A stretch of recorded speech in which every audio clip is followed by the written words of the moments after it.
Doctor Udit Raj कुछ कहना चाह रहे हैं। डॉक्टर उदित राज, मैं आपकी सारी बातें सुन रहा हूं, लेकिन एक चीज का जवाब दे दीजिए पहले।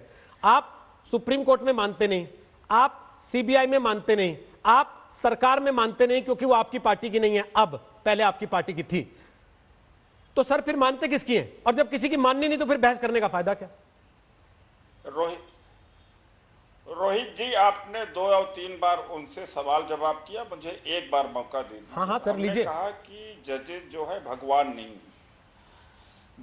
नहीं है कि वो गलती नहीं कर सकते हैं। ये मेरे कहने का मतलब है। एक बात। दूसरी बात है, रामेश्वर ठाकुर का है, वो भी स्टुचरी थे, वो हटाए जा सकते थे, नहीं हटाए जा सकते, लीगली गलत नहीं था। और कोई भी फर्म, तमाम ऐसे फर्म हैं जो 70-80 वर्ष से एक ही इंस्टीट्यूशन का ऑडिट करती रहती हैं। और संबित पात्रा जी मेरे दोस्त, जब डिमोनेटाइजेशन हुआ था तो इनकी ही कंपनी 61 लाख रुपया नगद जमा किया था। उसका स्रोत आज तक इन्होंने डिक्लेयर नहीं किया। ये ओएनजीसी के डायरेक्टर थे, वहां से भी हटाए गए। अल्ट न्यूज ने बताया कि 18 झूठ बोला है। एक केवल झूठ बोलते हैं, सारा झूठ अभी बोला है, एक सच्चाई नहीं है। मैं फाइनेंस का आदमी हूं।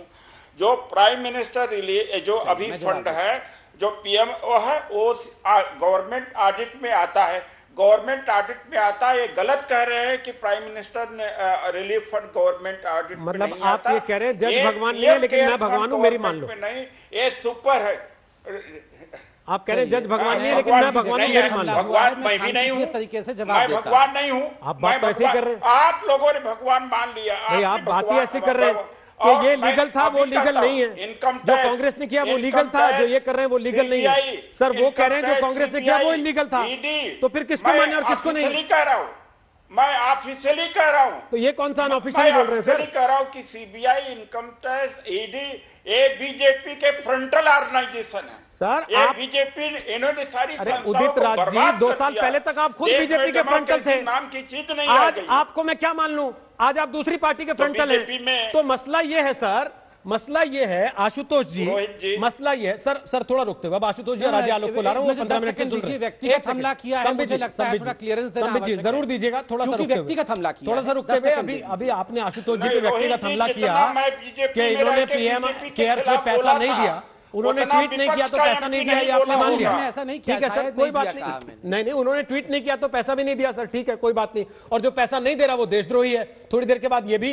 हो सकता है आपसे सुनने को मिल जाए, इसलिए एक बार आशुतोष और अजय आलोक को ले आते हैं चर्चा में, उसके बाद बात को आगे लेके जाते हैं। आशुतोष जी, जब मानना नहीं सुप्रीम कोर्ट का, जब मानना नहीं सीबीआई का, जब मानना नहीं इलेक्शन कमीशन का, तो फिर काहे का चुनाव, काहे की जांच, काहे की अदालतों में सुनवाइयां?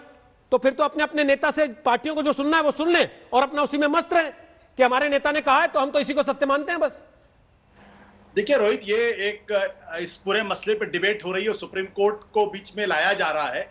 ये अपने आप में दर्शाता है कि सुप्रीम कोर्ट की क्रेडिबिलिटी पिछले दिनों कितनी कम हुई है और सुप्रीम कोर्ट की क्रेडिबिलिटी को रेस्टोर करने की जरूरत है। सर आपको अगर यहां कोई बैठ के नारे लगाने लगे आपके खिलाफ चोर चोर चोर चोर कह के, तो ये आपके ऊपर ओनस है कि आप अपने आप को चोर नहीं है साबित करें।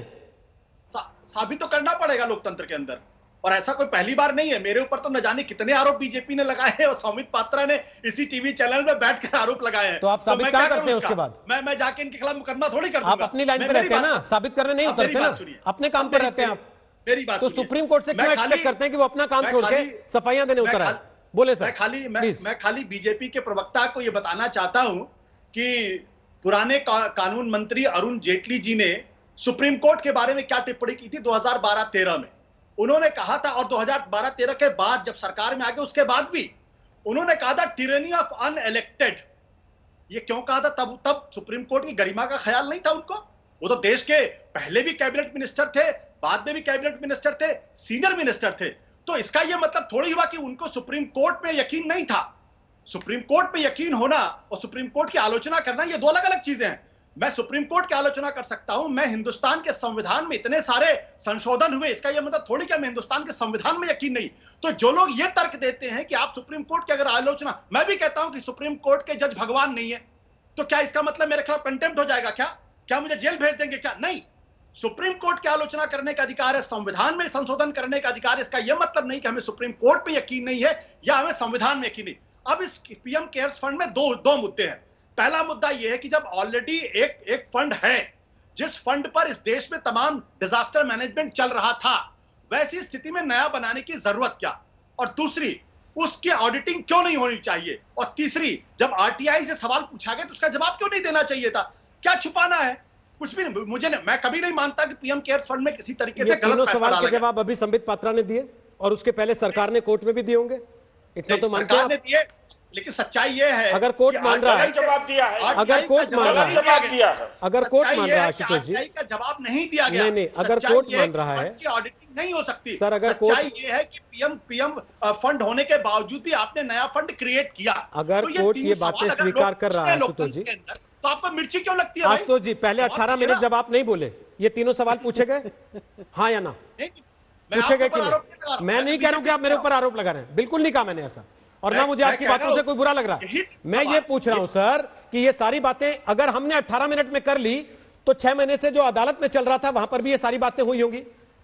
या तो हम ये तय मान लें कि साहब हम जजों से ऊपर हैं और टीवी पे बैठ के हम जो फैसला सुनाएंगे वो फैसला है, जज जो कह रहा है, क्योंकि हम पत्रकार हैं, क्योंकि हम बुद्धिजीवी हैं, हम नैरेटिव डिसाइड करते हैं, इसलिए हम जज को गलत साबित कर देंगे यहां बैठ के और कहेंगे कि साहब जज तो गलत बताते हैं। नहीं, देखिए रोहित जी, जज भी गलत करते हैं, जज से भी गलतियां होती हैं,